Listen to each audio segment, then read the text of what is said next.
Man, I had a really hard time naming this song. At first it was Crocodile Tears, and then it was Catherine's Tears. But that one reminded me too much of that Gundam Wing episode. So it's a very different sound and style for me. It is goth, it is post-punk. That also is something that I really gravitate towards in my own listening experience, but I've never really done a song like that. It's also got the privilege of being one of two songs on here that has live drums.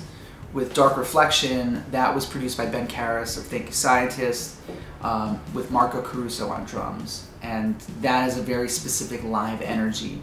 For this one, I also wanted a very specific live energy, but because it was goth and post-punky, I went to Shane, who produced most of this record, and asked him if he knew any drummers, particularly if he could contact his drummer, a guy named Dante, who produced, or who was on his record for a band called Primitive Lips, because that just had the sound and vibe I wanted, and luckily things aligned and the song worked.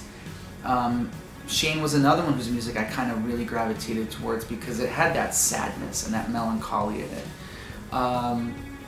And this song needed that, but I didn't want it to be angry. You know, I wanted it to be sad.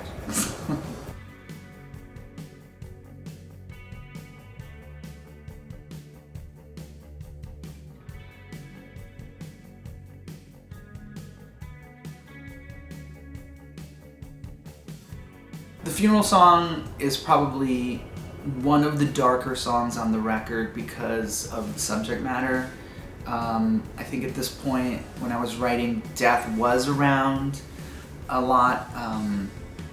People I knew were not feeling great. And myself, I felt that what I had done in the last relationship, whether we had great times or awesome times, people, we both changed for the worst in a lot of ways. And that was really me coming to terms with like, oh crap, I hurt someone. And then on top of that, it was, what is this person gonna do now? This person is gonna be happy, but I'm sitting in my own sorrow, and at some point I imagine she might come to my funeral when I die, and she'll be crying, but of course she can't really be meaning that because I was just such an awful person. And there's a little bit of irony on the track that I really love too, because I say, you're as beautiful as every rose on the bouquet on my gravestone, but I really wish I had burned to ash, I really wish that even that, because that's just another reminder that in death that you're gonna be there, and that either you are really happy now, which makes me sad, or that I hurt you and you're not really happy, which makes me sad. There's a line on here that I think is probably one of the most personal ones on the record, but I won't reveal that line.